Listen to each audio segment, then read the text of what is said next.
नमस्कार, आप देख रहे हैं कैपिटल टीवी का खास शो महाराष्ट्र फाइल्स। आपके साथ मैं हूं परवीन शेख। हम लेकर हाजिर हुए हैं महाराष्ट्र की 5 बड़ी खबरें जिनका आपसे है सरोकार। आपको बताएंगे क्यों बीजेपी के वार से बौखलाए उद्धव ठाकरे, क्या अजीत पवार की चुनौती से घबरा गए हैं ठाकरे, किसने किया दावा कि महाराष्ट्र में होगा बड़ा उलटफेर, सुप्रिया सुले के बयान से महाविकास अघाड़ी में घमासान, एकनाथ खड़से का क्या है अगला प्लान। इसके अलावा जानेंगे कौन किसे दे रहा है चुनौती, कौन किसकी बढ़ा रहा है टेंशन।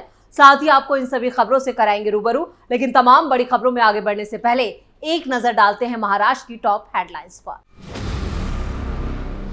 एनसीपी नेता सुप्रिया सुले के बयान से उद्धव ठाकरे को तगड़ा झटका।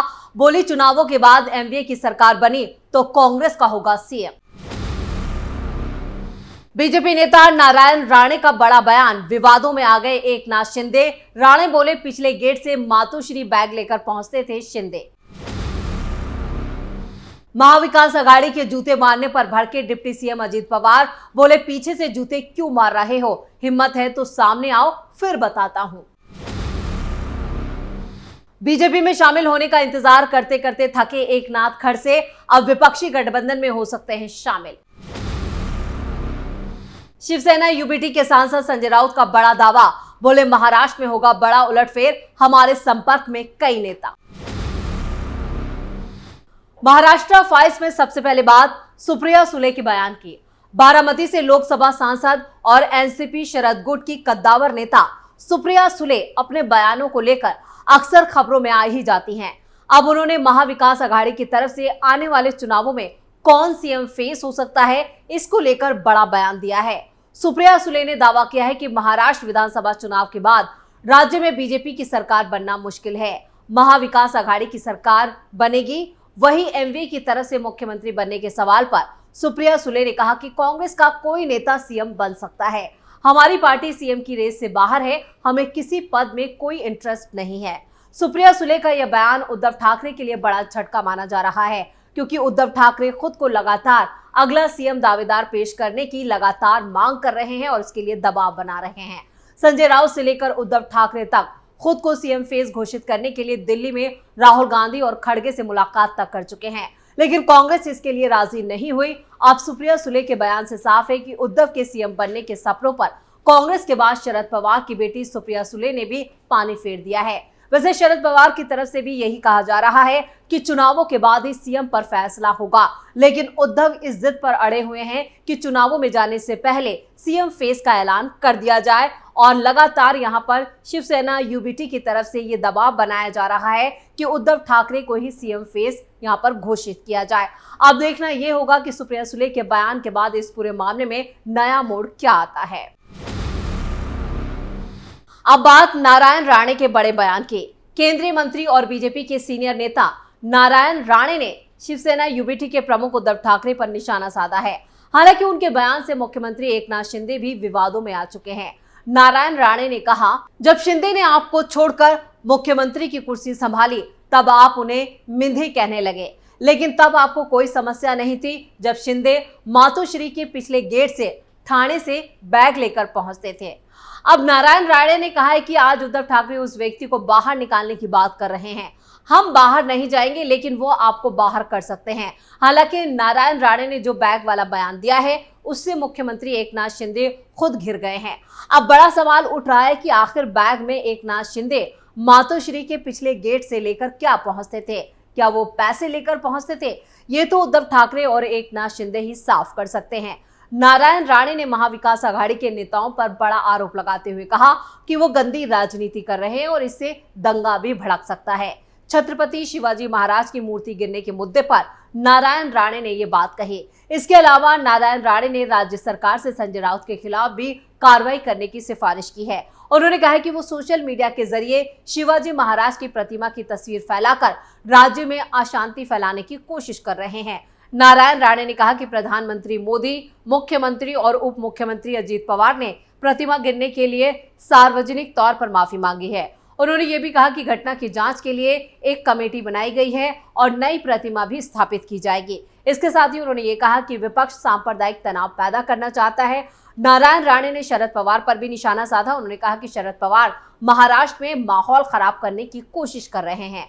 नारायण राणे ने यह भी कहा कि शरद पवार ने मराठा समुदाय के लिए कुछ नहीं किया। पवार कहते कुछ हैं लेकिन करते कुछ और हैं। खबरों में आगे बढ़ते हैं और बात महाविकास अघाड़ी पर भड़के अजीत पवार की।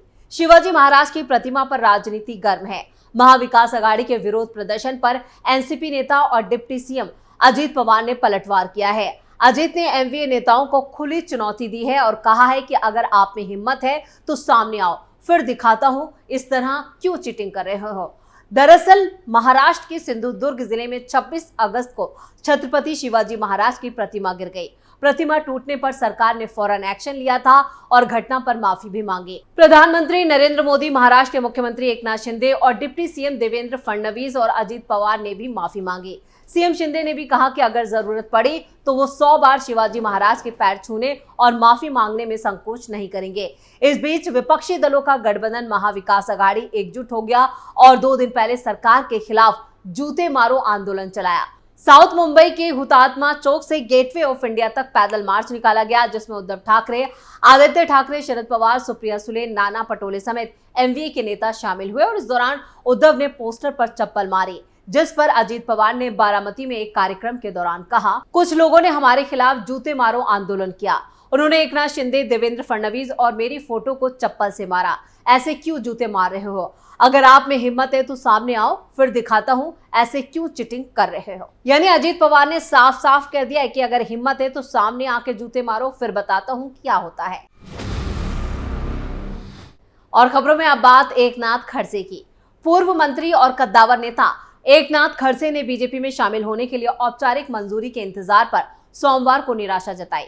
उत्तर महाराष्ट्र के कद्दावर नेता खड़से ने कहा कि कुछ महीने पहले बीजेपी अध्यक्ष जेपी नड्डा ने उनका पार्टी में स्वागत किया था। उन्होंने महाराष्ट्र के डिप्टी सीएम देवेंद्र फडणवीस का नाम लिए बिना कहा कि कुछ लोगों के विरोध की वजह से औपचारिक घोषणा नहीं हुई।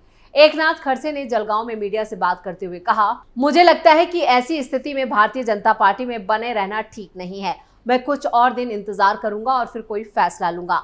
मैं अभी भी शरद पवार के नेतृत्व वाली राष्ट्रवादी कांग्रेस पार्टी का सदस्य हूं, उसका विधायक भी हूं। मैंने उस पार्टी से इस्तीफा दे दिया था, लेकिन पवार ने मेरा इस्तीफा स्वीकार नहीं किया और मुझे विधायक बने रहने को कहा। एकनाथ खड़से के इस बयान से राज्य में सियासी घमासान मच गया है। विपक्ष इस पर मजे ले रहा है और खुश हो रहा है। दरअसल देवेंद्र फडणवीस और पार्टी के उत्तर महाराष्ट्र के प्रभारी गिरीश महाजन के साथ मतभेदों के कारण खड़से ने अक्टूबर 2020 में बीजेपी छोड़ दी थी। वो शरद पवार के नेतृत्व वाली एनसीपी में शामिल हो गए थे। 2020 में पवार के नेतृत्व वाली पार्टी में शामिल होने के बाद खड़से ने फडणवीस पर उनके जीवन और राजनीतिक करियर को नष्ट करने की कोशिश करने का आरोप लगाया था। खड़से अन्य पिछड़ा वर्ग लेवा पार्टी समुदाय से आते हैं, जहां उत्तर महाराष्ट्र खानदेश में उनका अच्छा खासा प्रभाव है। खड़से 6 बार मुक्ताई नगर विधानसभा सीट से जीत दर्ज कर चुके हैं और उनकी पुत्रवधू रक्षा खड़से ने रावेर से 2014 और 2019 और 2024 के लोकसभा चुनाव में जीत दर्ज की थी और अब वो केंद्रीय राज्य मंत्री हैं। खबरों के आखिर में बात संजय राउत की। एकनाथ खड़से पर संजय राउत ने भी बड़ा दावा कर दिया है। उन्होंने कहा है कि महाविकास अघाड़ी के संपर्क में अभी भी काफी नेता हैं। उन्होंने इस बात के संकेत दिए हैं कि महायुति के बड़े बड़े नेता एमवीए ज्वाइन करेंगे। आपको बता दें कि एकनाथ खड़से ने बीजेपी से जो नाराजगी जताई है, उसी को लेकर अब संजय राउत बड़े बड़े दावे कर रहे हैं, जबकि इसमें सच्चाई बिल्कुल भी नहीं है। संजय राउत ने मीडिया से बातचीत में कहा, हमारे संपर्क में भी बहुत ही नेता हैं। जल्दी आपको पता चलेगा कि महाविकास अघाड़ी में महायुति के कितने बड़े बड़े नेता आ रहे हैं। वैसे चुनाव से पहले महायुति के घटक दलों के नेताओं का इस्तीफा देने का सिलसिला जारी है। बीजेपी नेता पूर्व मंत्री सूर्यकांत पाटिल, माधवराव किन्हालकर ने शरद पवार गुट ज्वाइन कर लिया था। वहीं सोलापुर से वसंत देशमुख ने भी शरद पवार की पार्टी में शामिल होने की घोषणा कर दी थी। समरजीत घाटके भी एनसीपी एसपी का दामन थाम लिया। वहीं अजीत पवार गुट के राम राजे निमालकर ने भी पार्टी छोड़ने की संभावना जताई है। जुलाई के महीने में पिंपली चिंचवाड़ से एनसीपी के 20 से ज्यादा पदाधिकारी शरद पवार गुट ज्वाइन कर चुके हैं। उन्होंने शरद पवार की रैली से पहले एनसीपी से इस्तीफा दे दिया था। यानी लगातार यहाँ पर जब भी चुनाव आते हैं तो नेताओं का दल बदलना शुरू हो जाता है और उसी कड़ी में ये नेता अब इस दल से उस दल में आ रहे हैं। अगर टिकट मिलने की संभावना नहीं होती है तो ये अक्सर दल बदलू हो जाते हैं और दूसरे दलों में शामिल हो जाते हैं। तो महाराष्ट्र फाइल्स में फिलहाल के लिए इतना ही। आपको हमारी वीडियो की खबरें कैसी लगी, कमेंट करके अपनी राय जरूर दें। वीडियो को लाइक करें, शेयर करें और कैपिटल टीवी को सब्सक्राइब जरूर करें। नमस्कार।